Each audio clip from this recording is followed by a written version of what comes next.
Hey everybody, Dave here. Did you know that the CyberWire is the world's largest B2B cybersecurity podcast network? Each month, our popular programs reach over 250,000 unique listeners that care about cybersecurity, including some of the most influential leaders and decision-makers in the industry. More than 80% of our audience are part of the decision-making process at their organizations, and more than 70% reported checking out the sponsor's website after hearing an ad. The CyberWire is one of the best ways to grow your brand, generate leads, and fill that sales funnel.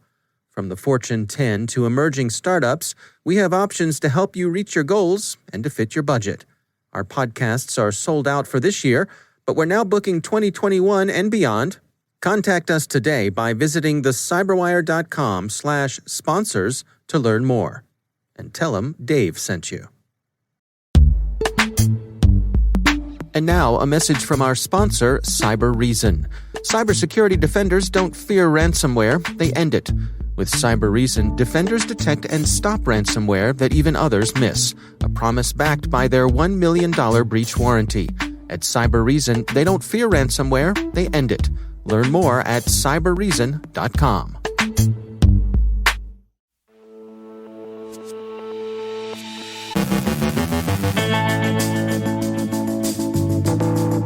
Kaseya isn't saying where it got its REvil decryptor. Transportation services are disrupted at two major South African ports by an unspecified cyber incident. Another company is mentioned as an alleged source of abused intercept tools as the controversy over NSO Group's Pegasus software continues. Johannes Ullrich from SANS on supply chains, development tools, and insecure libraries. Our own Rick Howard looks at enterprise encryption, and a guilty plea gets a swatter 5 years.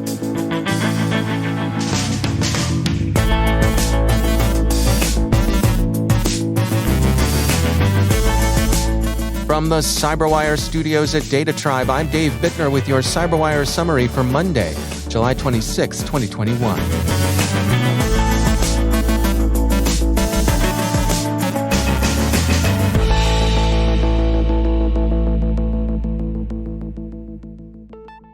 Kaseya continues its recovery from the REvil ransomware attack mounted against its VSA product. The company's most recent update on the incident came out Friday afternoon and simply said that Kaseya was supplying the key and helping customers decrypt files affected by the attack. It's brief enough to quote in full, quote, Kaseya's incident response team, assisted by Emsisoft, continues to provide our customers with a decryption key and help them to restore any encrypted data that was not previously restored from backup. We have no reports of problems or issues with the decryptor, end quote. Where Kaseya got the decryptor for REvil remains unclear. CNN reports that Kaseya is requiring businesses that want to receive the key to sign a non-disclosure agreement before the decryptor is released to them. Emsisoft, working with Kaseya, says that they verified that the key works as promised, but it's not disclosing the key's origin either.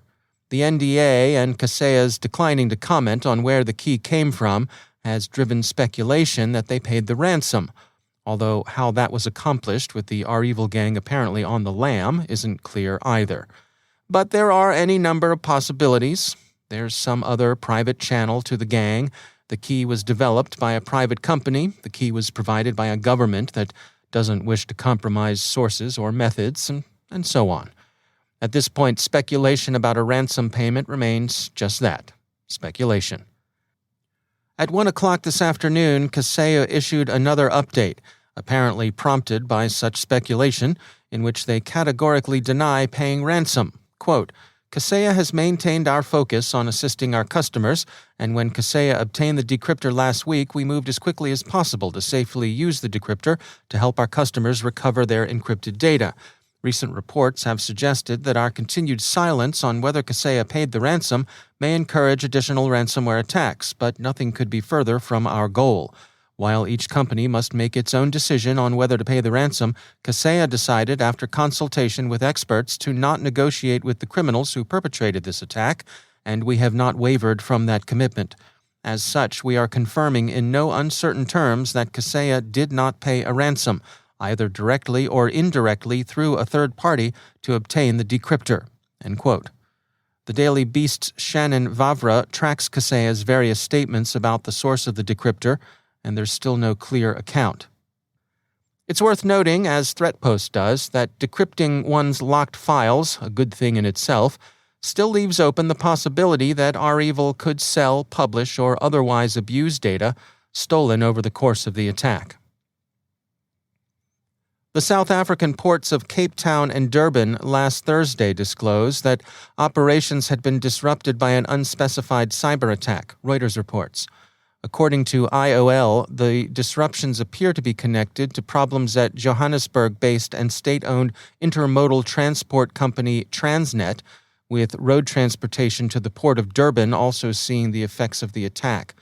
Splash 24/7 says that Transnet has identified and isolated the source of the incident, but that it's released no details of the cyber attack itself. Services are resuming manually, with priority going to refrigerated containers.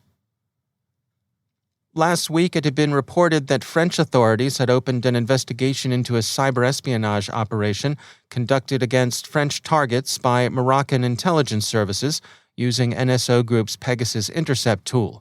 Morocco World News has since claimed that this didn't happen. Neither the tool nor the intelligence service is right.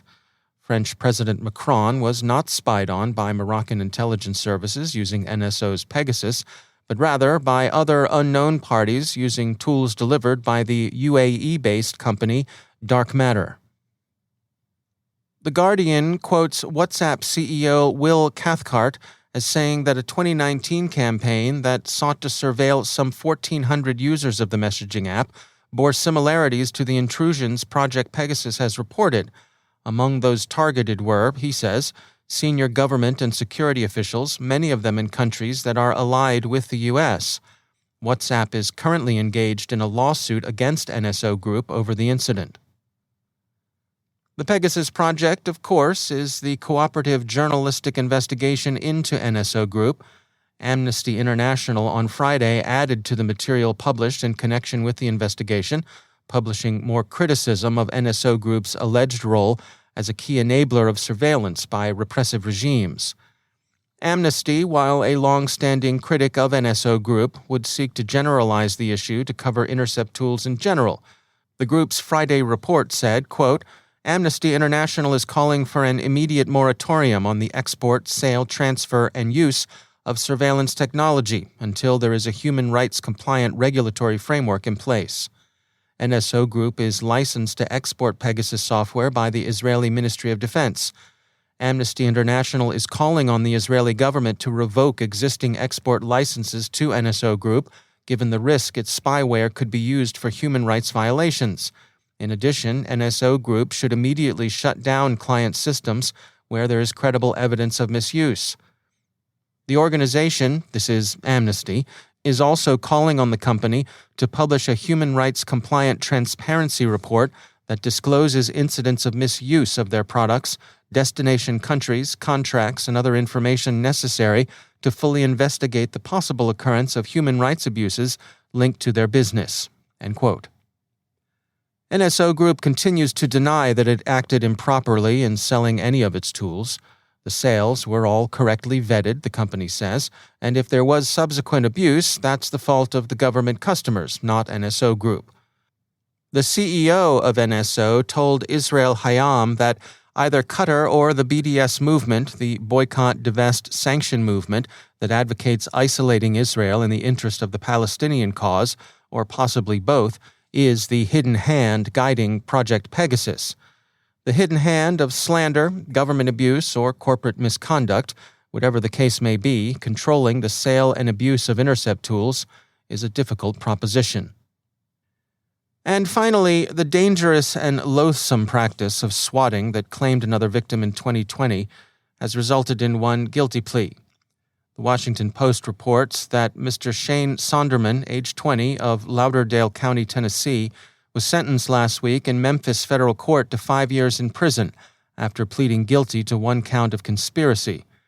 In April of last year, police received a report that a 60-year-old man, Mark Herring, had killed a woman and set up pipe bombs around his house, which he would detonate if police showed up. The police in Sumner County, Tennessee, did show up, guns drawn, and ordered Herring to come out with his hands in sight. Herring did so, but collapsed and subsequently died of a massive heart attack, probably brought on by the stress of the raid. The pettiness of the swatter's grievance is beyond belief. Mr. Sonderman was a collector of desirable social media handles, which he resold, and he wanted the @Tennessee handle that Herring, a fan of the University of Tennessee's sports teams, had created and used. Herring didn't surrender the handle, so Mr. Sonderman quickly escalated within a few hours to swatting. Mr. Sonderman and his co-conspirator, an unnamed British miner, had done similar things to at least 5 other people. Their persuasion included having unordered cash-only pizza delivered to their marks, placing phone calls and texts, falsely reporting fires, threatening to kill family members, and so on. The 5 years Mr. Sonderman received seems a bargain. His attorney says that Mr. Sonderman is young, at the beginning of his life, and that he fell into bad chat company in Discord and online gaming sites, and that these became for him a royal road to crime. So it seems another case of the strange, savage disinhibition the virtual world works on too many of those who frequent it. For what it's worth, his lawyer says Mr. Sonderman regrets what happened. Sincerely, for what it's worth. Paul Herring is survived by 3 children and 6 grandchildren.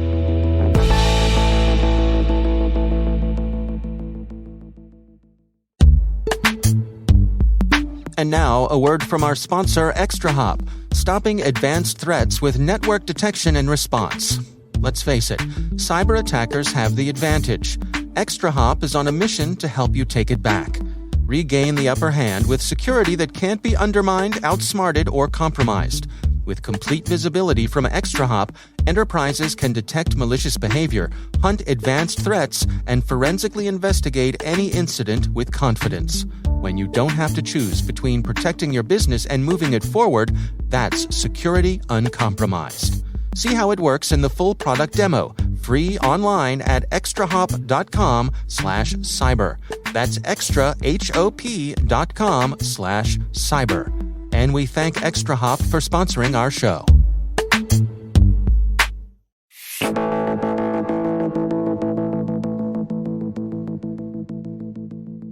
And it is always a pleasure to welcome back to the show our own Rick Howard, host of the CSO Perspectives podcast, also our Chief Security Officer and Chief Analyst. Rick, welcome back. Thanks, Dave.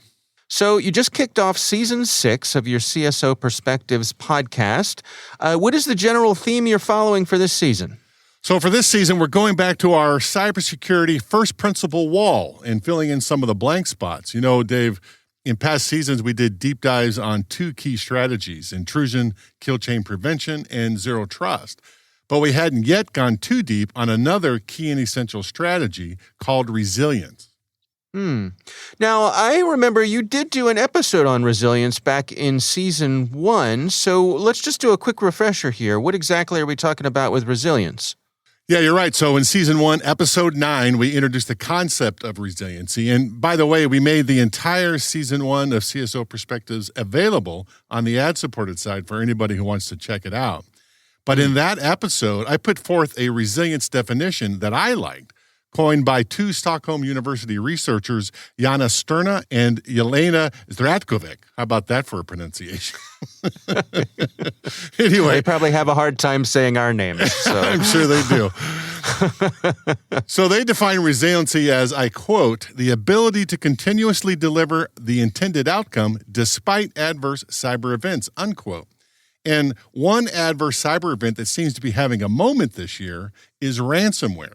And network defenders should look to their resiliency strategy in order to reduce the probability that ransomware groups will successfully extort us in the future. Yeah, well, you're certainly right about ransomware having a moment.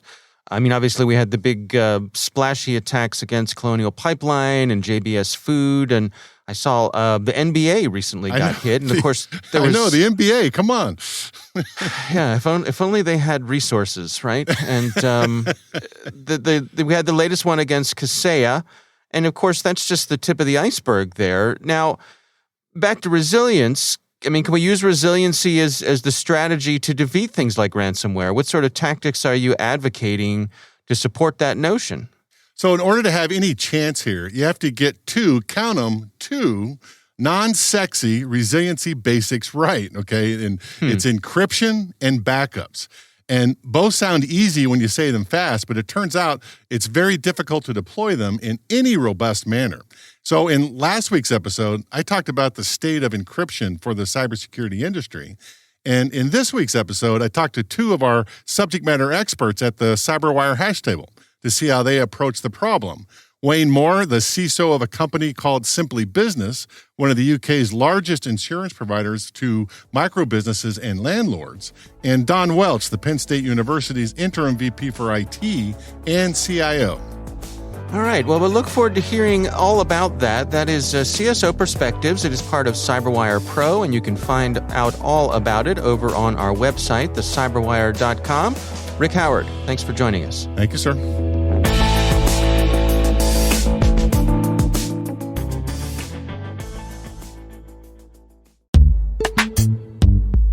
And now, a word from our sponsor, Ningio. Are you still measuring the success of your cybersecurity awareness training program by the number of people who take simulated fish bait? That was yesterday's thinking. Reactive metrics don't provide an accurate indication of a true cybersecurity-aware culture. Instead, it's about proactive metrics that offer deep insight into how your employees are thinking about cybersecurity, what encourages them to report suspicious activity, and how often they are thwarting attacks. That's where Ningio comes in. Through animated micro-learning episodes featuring celebrity actors, Ningio empowers individuals and organizations to obtain the proactive skills, habits, and behaviors to truly become defenders against cyber threats. Let Ningio show you how to create proactive cybersecurity-aware cultures from the inside out. New Ningio episodes release every month. So head over to ningio.com, that's Ninjio.com, to learn more and watch their latest episode for free. And we thank Ningio for sponsoring our show.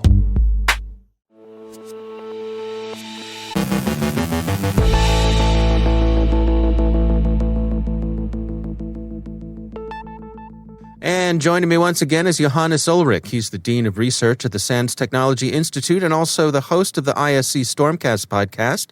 Johannes, it is always great to have you back. I wanted to touch today on supply chain issues. So this has certainly been a hot topic in the news lately. You got some specific things you wanted to touch on today. Yeah, now, we always talked about, when we talk about supply chain, sort of these insecure libraries that we all love to install and write duct tape around it to create software. What I'm going to talk about is not those libraries themselves, but the tools that we use to manage those libraries. Whatever programming language you use, it has some tool that will automatically download dependencies because, when you install a library, you probably need like another dozen or so libraries that support that library. By the nature of what these tools are doing, they often do execute code that they receive with those libraries. So now essentially you allow the site that you download those libraries for to execute code on the developer's machines. And that part has sort of gotten a little bit more attention lately, in a good and bad way. In the good way in that people are looking at it closer. In the bad way, well, once they start looking, they actually find problems with how libraries or how these tools are doing this. Most lately, PHP of all things, PHP has this composer tool, which basically is the PHP way of managing your packages. And when it downloads code, the site that actually tells you where to find those libraries will provide you with a URL. And then it just appends those URLs to Git or whatever tool it uses to download these libraries.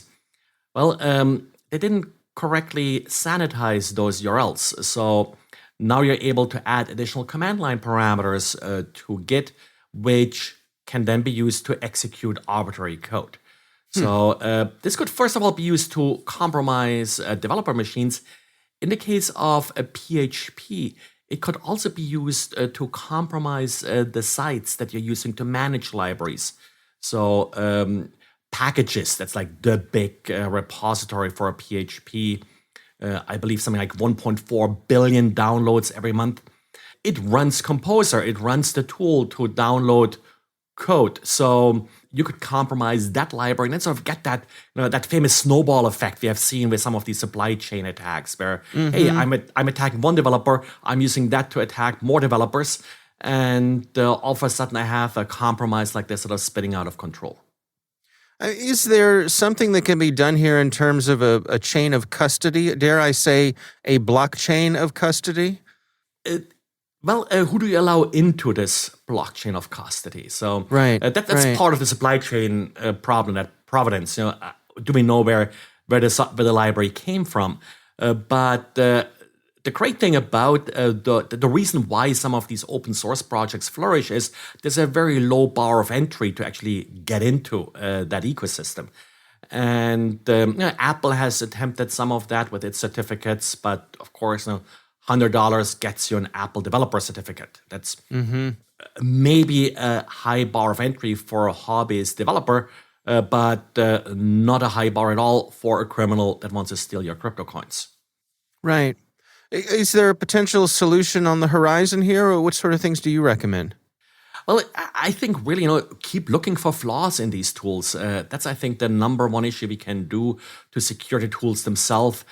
Maybe make them a little bit more transparent to the developer that manages libraries to really see what they're doing, what code they're executing as part of installing those libraries. That may help. But I think for now, let's try and get the obvious flaws out of the way before bad guys start exploiting them. And then, as always, where you manage libraries like this, sort of internal mirrors or such of any repositories that you're building, that's your crown jewel as a developer. So add additional layers of security to them. Check if they all of a sudden start exfiltrating credentials or what sites they're connecting to. All right. Well, good information as always. Johannes Ullrich, thanks for joining us. Yeah, thank you.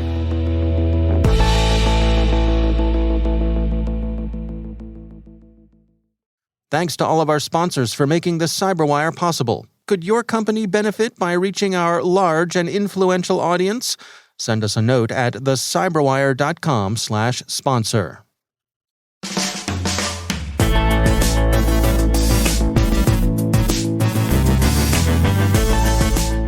And that's the CyberWire. For links to all of today's stories, check out our daily briefing at thecyberwire.com. Don't forget to check out the Grumpy Old Geeks podcast, where I contribute to a regular segment called Security. I join Jason and Brian on their show for a lively discussion of the latest security news every week. You can find Grumpy Old Geeks where all the fine podcasts are listed, and check out the Recorded Future podcast, which I also host. The subject there is threat intelligence, and every week we talk to interesting people about timely cybersecurity topics. That's at recordedfuture.com/podcast. The CyberWire podcast is proudly produced in Maryland out of the startup studios of Data Tribe, where they're co-building the next generation of cybersecurity teams and technologies. Our amazing CyberWire team is Trey Hester, Elliot Peltzman, Puru Prakash, Justin Sabi, Tim Nodar, Joe Kerrigan, Carol Terrio, Ben Yellen, Nick Valecki, Gina Johnson, Bennett Moe, Chris Russell, John Petrick, Jennifer Iben, Rick Howard, Peter Kilpie, and I'm Dave Bittner. Thanks for listening. We'll see you back here tomorrow.